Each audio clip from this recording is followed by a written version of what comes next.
Tiniis ko lahat ng sakit, nakakapasong init ng kalsada sa aking mga paa. Lamig ng gabi, init ng araw, sakit ng lalamunan sa pangangaral, pangtatapon, pang-iinsulto at gutom. Lahat ng ito tiniis ko para lamang sa tao. Nasa kabila ng pakikipagtulungan na ito ay makuha ko ang sa puso ng Ama, upang iligtas ang sangkatauhan, at tinupad niya ito. Salamat sa Amang makapangyarihan sa lahat.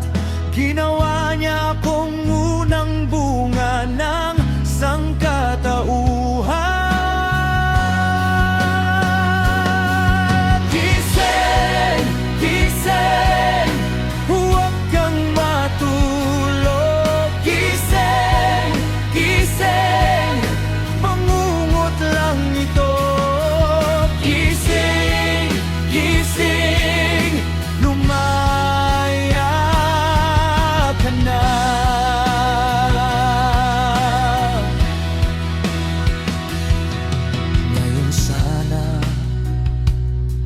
Suklian niyo ang paghihirap ng aking ama sa katawang taong ito.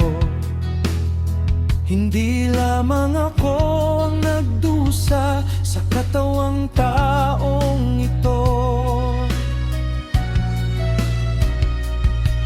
kundi kaming dalawa, dahil kami ay isa. Kaya sana huwag niyong masamain ang mga masasakit na salitang lumalabas sa bibig ko.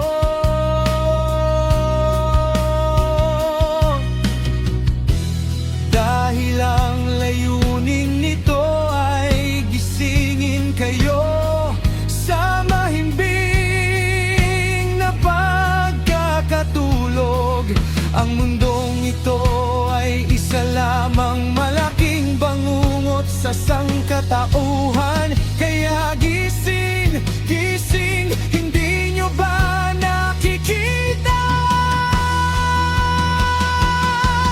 Gising, gising, huwag kang matulog. Gising, gising, bangungot lang ito.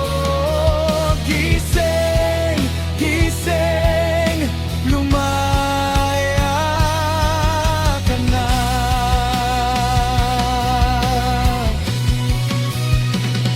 Malapit nang mawasak ang malaking bangungot na ito. Huwag niyong hayaan na makulong kayo sa bangungot na ito. Kung sa oras na talagang hindi talaga kayo magigising, ay handa muli akong mag-alay ng buhay.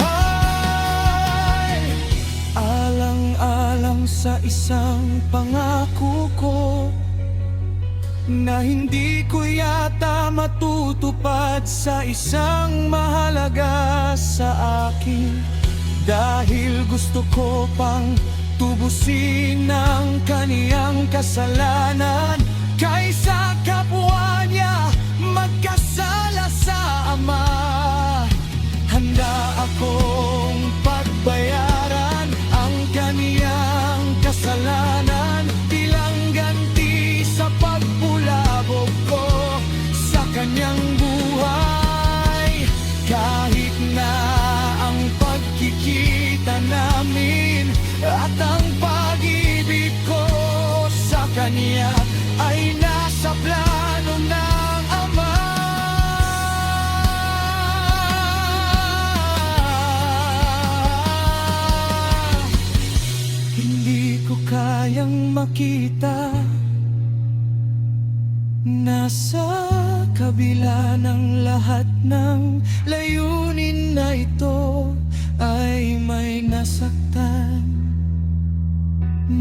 ang damdamin.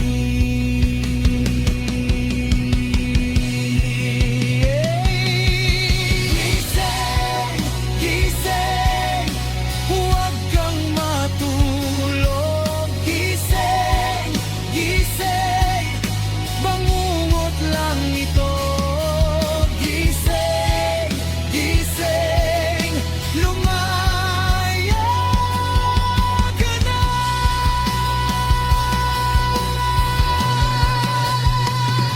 Kaya patawad sa'yo, noon pa man na nilikha ang mundong ito, ay ikaw lang ang minahal ko. Kailangan mong makawala sa gapos ni Satanas upang maging malaya na tayo. Maghihintay ako sa'yo, nasa likod mo lang ako, nasa likod mo lang ako. Kung mangyari man, huwag kang mag-alala, ginampanan ko na ang ikalawang sakripisyo.